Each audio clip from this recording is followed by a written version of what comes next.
Yours. The single word echoes in the mahogany paneled office of Harborview Real Estate as I signed the final document that makes the Brooks family beach house, my family's beach house, legally mine. The realtor, a woman about my age with perfectly coiffed silver hair, beams as she hands me the keys. Congratulations, Ms. Anderson. The beach house is yours. I feel the weight of the vintage brass keys in my palm, cool and heavy with history. These same keys once hung in the mudroom where my mother would inspect my sandy feet before allowing me inside, where she'd brush the beach hair from my sister Victoria's golden locks while I stood waiting, invisible, where my brother Robert's sailing trophies gleamed on specially built shelves, while my academic certificates remained folded in desk drawers. My phone lights up with a notification. A group video call request from my family, mother, sister, brother, all at once. The timing is almost comical. After years of indifference, suddenly they all want to talk. Through the floor to ceiling windows of the real estate office, I can see the Atlantic stretching endlessly. The same ocean view I'd seen for 12 summers until I became the family's afterthought. Until I became Elizabeth Anderson, Senior Vice President, rather than little Lizzie who spends too much time with her nose in books.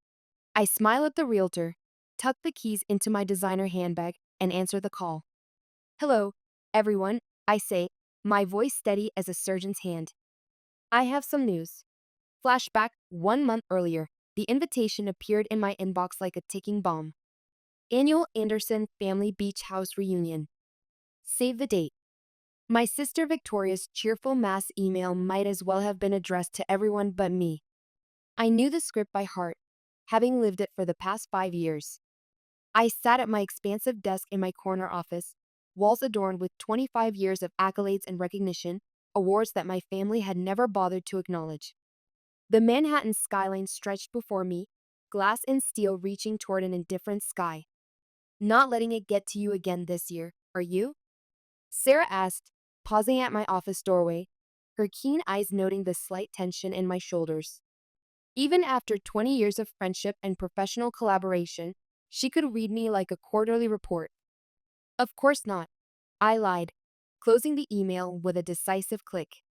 Just another day at the office. But it wasn't just another day. The beach house held every meaningful memory from my childhood, before I became the outsider, before I became invisible. I remember the summer I turned 12, when everything shifted. Elizabeth, darling, why don't you help in the kitchen? Mother had said, while Victoria joined father's business meetings on the deck. Robert, sweetheart, go show the neighbors your sailing trophies. Meanwhile, I sat alone reading books they deemed impractical.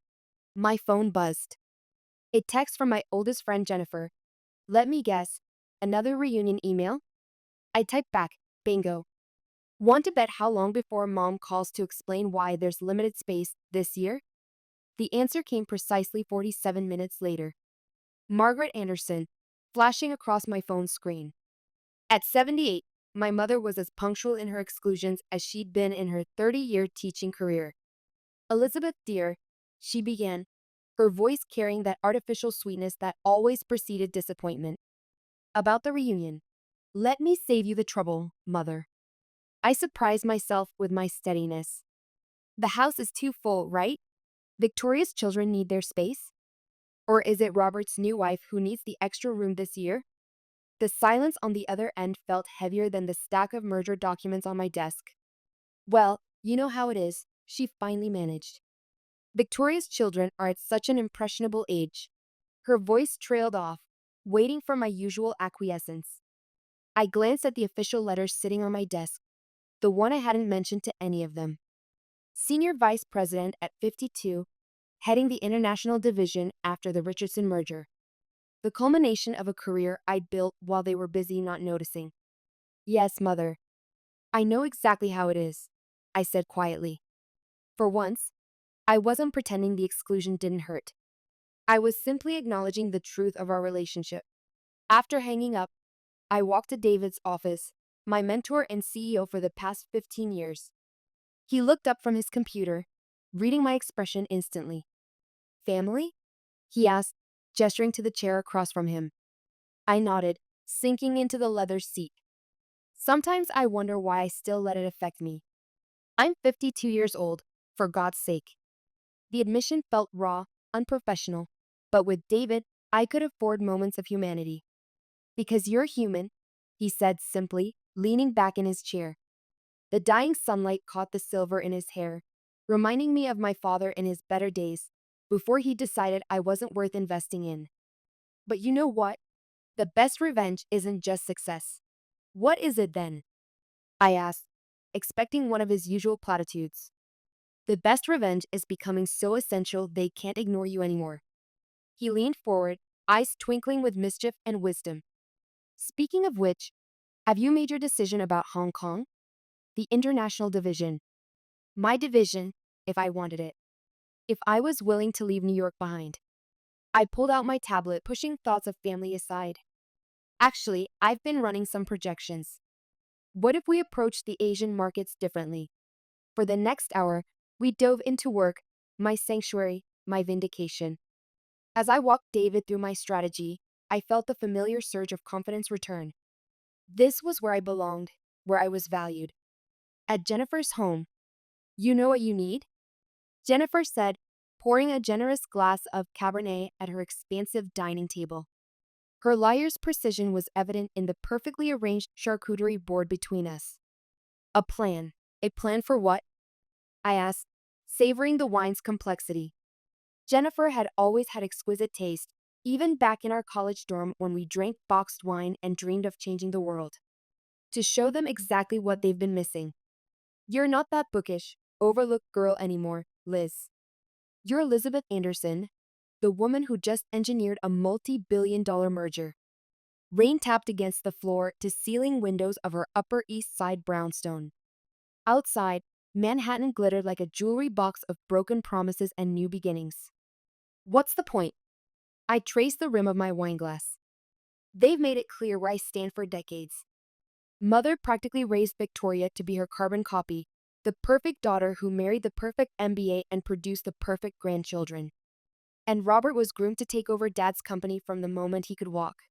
I couldn't keep the bitterness from my voice. Meanwhile, I was just there. The middle child with her nose always in a book. The middle child who now makes more in a quarter than Robert's failing construction company does in a year. Jennifer pointed out with the same sharp precision that had made her one of Manhattan's most feared divorce attorneys. The middle child who's being offered Hong Kong while Victoria is staging empty vacation homes and playing tennis with women she secretly hates. I smiled despite myself. Jennifer had never minced words, not even when we were 18 and she told me my first boyfriend was intellectually outmatched and emotionally constipated. It's not about the money, I said, knowing how it sounded. Of course it's not. Jennifer leaned forward, her eyes serious now. It's about recognition. Acknowledgement. The thing every child craves from their parents, no matter how old or successful they become. The truth of her words pierced through the carefully constructed professional armor I'd built over decades. I still want them to see me, I admitted quietly. After all this time. How pathetic is that? It's not pathetic, it's human. Jennifer refilled our glasses. So, what are you going to do about it? I hesitated, then pulled out my phone, opening the browser to a page I'd been visiting daily for weeks. The beach house is for sale. They can't afford the upkeep anymore. Property taxes have tripled since Dad bought it. Robert's company is struggling, and Mother's teacher's pension only goes so far. Jennifer's eyes widened. You're not seriously. I am. The decision crystallized as I spoke it aloud. I'm buying my family's beach house. As revenge. Jennifer asked carefully. As reclamation, I corrected. That house holds every good memory I have of my family before I became invisible to them. Before Mother decided Victoria would be the family diplomat and Robert would be the family success story, leaving me nowhere. Jennifer studied me over her wineglass. And after you buy it? What then? That was the question I'd been avoiding. What then? Ban them from the property that held generations of memories? Sell it to strangers? Neither option felt right. I don't know yet, I admitted. But I'm tired of waiting for an invitation that never comes with my name on it. The Richardson deal. The Asian markets represent not just an opportunity for expansion, but a fundamental shift in our corporate identity, I explained, standing before the board of directors and Walter Thompson, the weathered patriarch of Thompson Industries. This merger isn't just about combining assets, it's about redefining market presence. My laser pointer highlighted key projections on the screen behind me. Through the floor to ceiling windows of the conference room, Manhattan's skyline provided a dramatic backdrop. Sarah, sitting at the far end of the conference table, gave me a subtle thumbs up. After countless late nights preparing this presentation, we both knew how crucial this moment was. And you're certain about these numbers?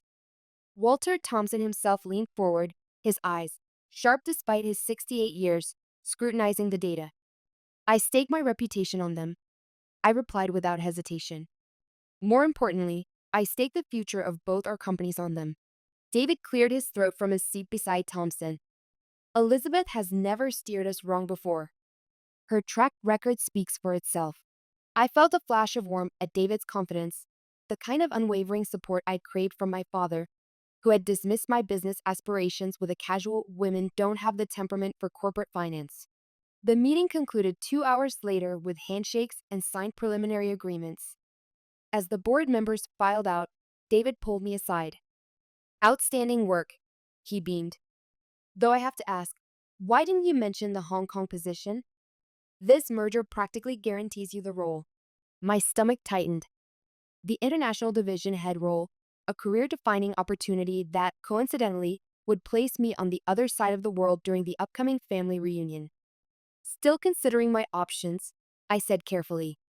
Back at my office, Sarah perched on the edge of my desk, coffee in hand.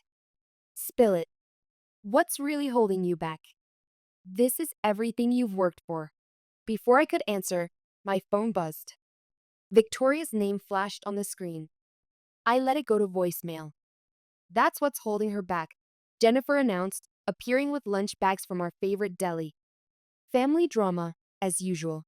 "I thought we were meeting downstairs," I said, grateful for the interruption. "Changed my mind.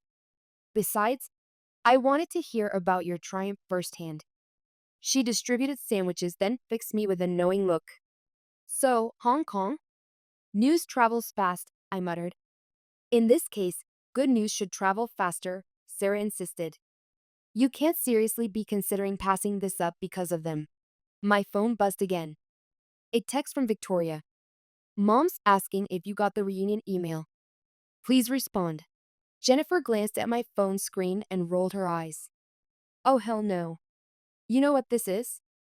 This is them realizing they can't ignore you anymore. The family grapevine must have caught wind of your success. Give me my phone." I reached for it, but Jennifer held it away. "Not until you promise to stop letting them dictate your life choices. You're Elizabeth Anderson, for God's sake. The woman who just engineered the biggest merger in the company's history. Not little Lizzie who wasn't important enough to join Daddy's business meetings." I flinched at the accuracy of her assessment. Jennifer had been there through it all. The tearful phone calls after holiday dinners where I'd been relegated to washing dishes while Victoria and Robert dominated the conversation. The nights I'd worked until midnight proving myself in a male-dominated industry while my family assumed I was just playing office. My phone buzzed a third time. "Robert now." "Hey sis, long time. Got a minute to chat?" "Suddenly everyone wants to talk," I said dryly. "Because you're becoming impossible to ignore." Jennifer grinned triumphantly. "Now, about Hong Kong. The timing," I began. "Is perfect," Sarah finished. "Show them exactly what they're missing while they're playing happy family at their precious beach house." David appeared in my doorway. "Elizabeth, Thompson wants to discuss implementation strategies over dinner tonight. The Peninsula, 8 o'clock. I stood, straightening my jacket. "I'll be there." After David left, Jennifer raised an eyebrow. "Look at you. Power moves only." "It's just dinner," I said, but couldn't help smiling. "Just dinner with one of the most influential men in the industry," Sarah corrected. "While your family probably thinks you're still pushing papers in some entry-level position." My phone lit up with another message. "Mother this time. Elizabeth dear, please call when you can." Important family matters to discuss. Jennifer read it over my shoulder and snorted. Important family matters? Like how they're running out of excuses to exclude you? I picked up my presentation materials, mind already shifting to the dinner ahead. They can keep their excuses. I've got an empire to build. That's my girl, Sarah grinned. Speaking of building things, have you made an offer on the beach house yet? Tomorrow, I said, checking my appearance in my compact mirror. The agent says we're the only serious buyers in this market. Perfect timing, Jennifer sang, right before they announced this year's reunion details. As I gathered my things for the Thompson dinner, I felt lighter than I had in weeks. My family might have mastered the art of making me feel small, but in this world, my world, I was anything but. Hey, Sarah called as I headed out. Don't forget who you are in there. Show them what Elizabeth Unleashed looks like. I smiled, thinking of the beach house listing waiting in my inbox. Oh, I plan to show everyone exactly who I am. Present day, the video call, I settle into the plush leather chair in the real estate agent's private office, positioning my phone carefully. On the screen, three faces appear. My mother, her silver hair immaculately styled as always. Victoria, looking concerned in her tasteful living room, and Robert, his forced confidence betrayed by the tension around his eyes. Elizabeth, darling, mother begins, her teacher's voice still commanding after all these years. We've been trying to reach you. About the reunion. Actually, I interrupt gently. I have news of my own. I angle the phone to show the window behind me, the familiar coastline visible in the distance. I'm at Harborview Real Estate. I've just signed the papers. There's a beat of confused silence. What papers? Victoria asks, her perfectly maintained eyebrows drawing together. I bought the beach house, I say simply. The weight of those four words hangs in the air for a moment, then erupts like a thunderclap. You what? Robert's voice rises sharply. That's family property. It was family property, I correct him gently. Until it went on the market 3 weeks ago. Now it's my property. Mother's face has gone pale. But why would you do such a thing without discussing it with us first? The question almost makes me laugh. 25 years of exclusion, of afterthought invitations, of limited space excuses flashed through my mind in an instant.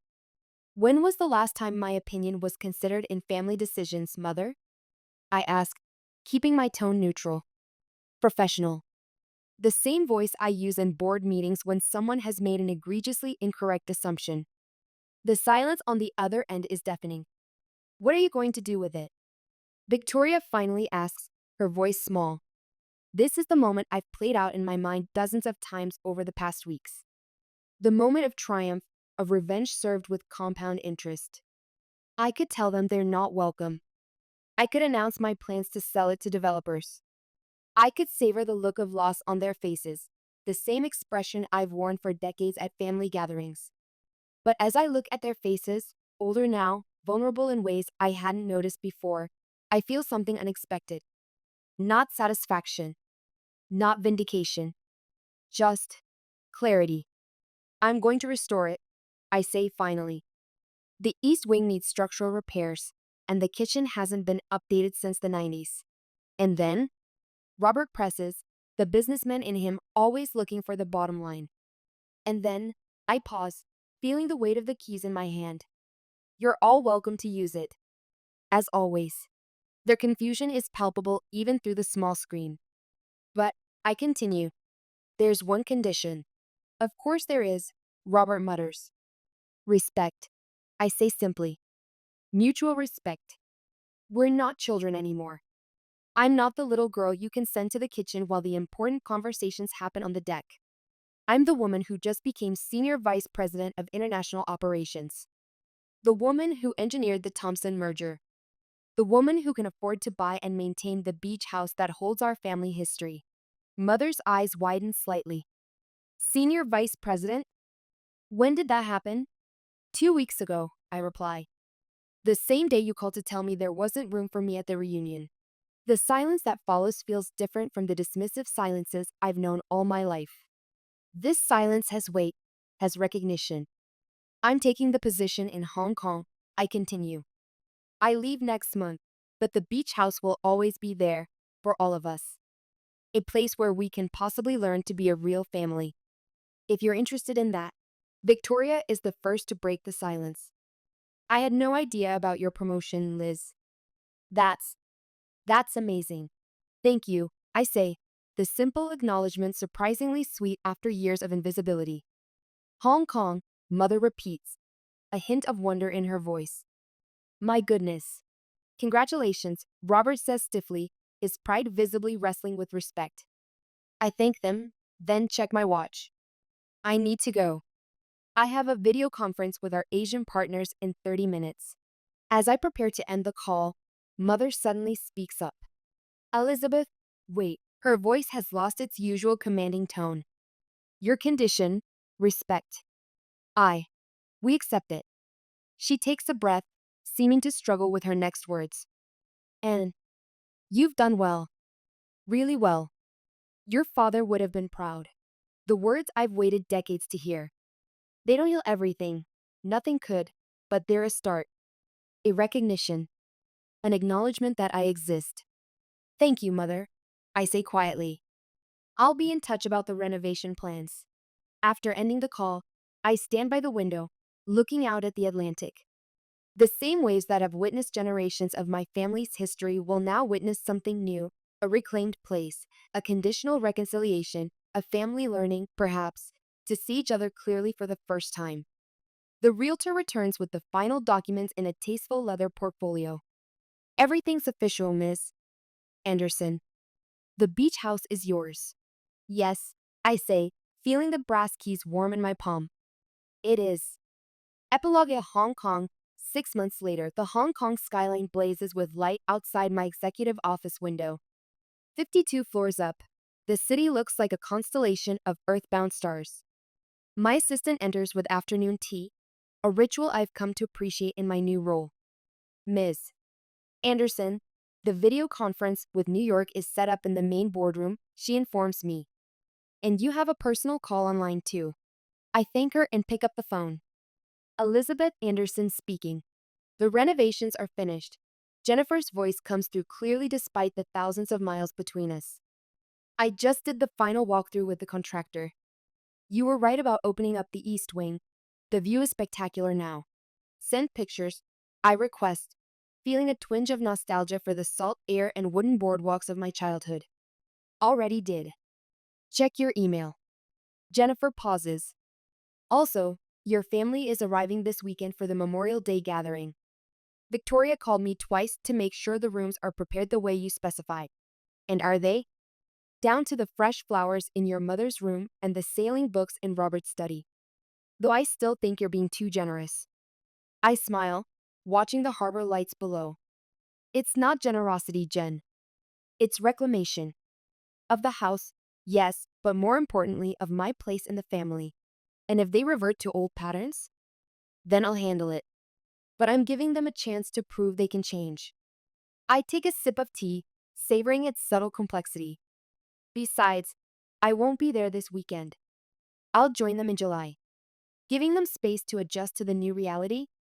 Jennifer asks knowingly. Something like that.